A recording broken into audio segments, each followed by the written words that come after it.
the shelter system and the housing systems continue to be completely overcrowded. And, that's one of the hugest challenges, right? We don't want folks sleeping unsheltered on the street, but yet there may not be beds available at the shelters. There's like a 2 to 5 year wait list for most of our homeless guests to even begin the screening process to move into housing. Then other factors like the CORI can become a barrier. Their credit, their previous eviction histories can all become barriers. For clients who receive vouchers, finding landlords who are willing to accept vouchers, there's still a stigma around the Section 8 and the other housing programs, so finding market rate landlords who are willing to work with them can be a big issue.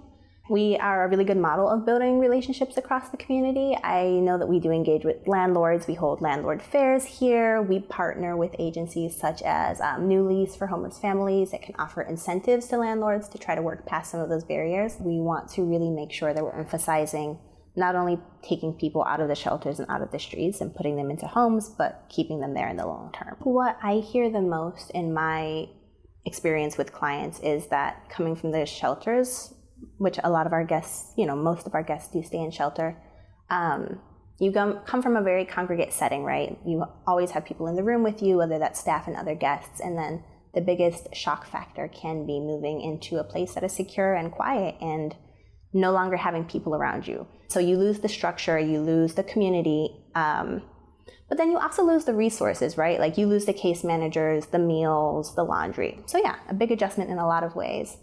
I think the stabilization team comes into play a lot in the isolation and connection factor. I think that it's really helpful to have someone come in and check in on you, provide that emotional support, walk around the neighborhood with you, connect you to resources, and then sort out sort of the logistic pieces as well. I think success in the housing and stabilization program is moving from being unhoused to housing and keeping it long term, and being happy and supported in that long term. A place that fits you well culturally, socially, having the structures that you need in place for your health, for your finances, and for the other resources.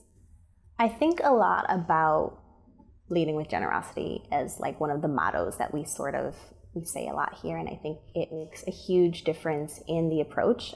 I think you can't necessarily tackle a 5-year goal in a 1-hour meeting. You can't tackle it necessarily in 2-hour meetings across the next few weeks, right? Like, people need a chance to build those relationships, to get to know you and to trust you as their advocate before they're probably ready to divulge some of their needs, to start setting concrete goals and to start taking those concrete steps towards those goals. A lot of the programming that you see downstairs, like the art programming, the support groups, the recovery groups, I feel like folks come to those week after week because they form the connections there that really keep them coming back. I think we do try to infuse a sense of like hospitality into our work that shines through in a lot of ways. And you'll see it not in just the guests interacting like with staff, but also the way that guests interact with each other. I think bonds are really formed here that sort of can last and can transcend.